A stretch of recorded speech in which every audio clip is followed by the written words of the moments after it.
More than 4,000 years ago, a king ruled a city in ancient Mesopotamia. His name was Gilgamesh. Most people think his story is just mythology, but the ideas inside that story, power, kingship, and the struggle between civilization and chaos, are some of the same ideas that still shape politics across the modern Middle East today. To understand why the region looks the way it does, you have to start with the first story humanity ever wrote down. The first written story.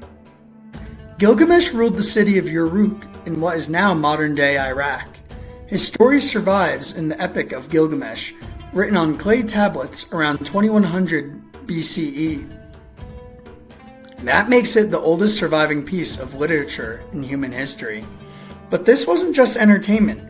Ancient rulers used stories like this to explain something very important: why kings should rule.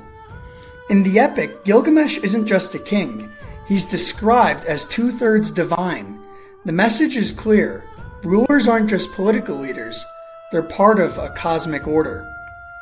And that idea of rulers having a special destiny or divine authority became deeply embedded in the political cultures that emerged across the Middle East. The birthplace of civilization. The story of Gilgamesh takes place in Mesopotamia, the region between the Tigris and the Euphrates rivers. Today, that same region sits at the center of some of the most complex geopolitical struggles in the world. Cities like Baghdad and Basra exist in the same geographic space where the earliest human civilizations developed systems of government, law, and religion. In other words, the Middle East isn't just politically important today. It's the birthplace of organized power itself. Early states in Mesopotamia pioneered many ideas that still shape modern societies: centralized authority, written law, taxation, military control, and political legitimacy. The Epic of Gilgamesh reflects a world where the stability of civilization depended on the strength of the ruler. That concept never really disappeared. Order versus chaos. One of the central themes of the Epic of Gilgamesh is the tension between order and chaos.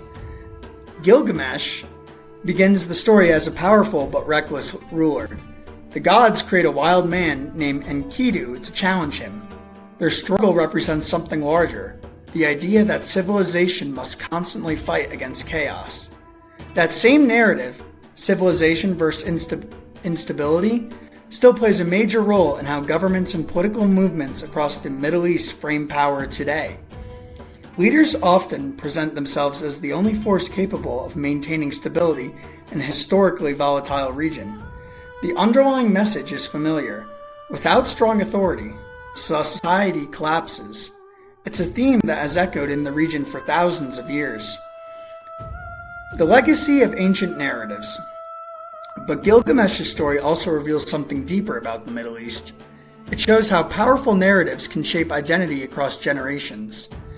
The flood story inside the Epic of Gilgamesh, for example, closely resembles the later story of Noah in the Bible. That suggests many foundational religious narratives in the region may share common origins in ancient Mesopotamian traditions. In other words, the cultural DNA of the Middle East stretches back thousands of years before modern nations even existed. Stories written today in clay tablets help shape the belief systems that eventually influenced Judaism, Christianity, and Islam. And those belief systems continue to shape politics, culture, and identity throughout the region today. Why it still matters. Today, the Middle East is often discussed in terms of modern conflicts, borders, and geopolitics.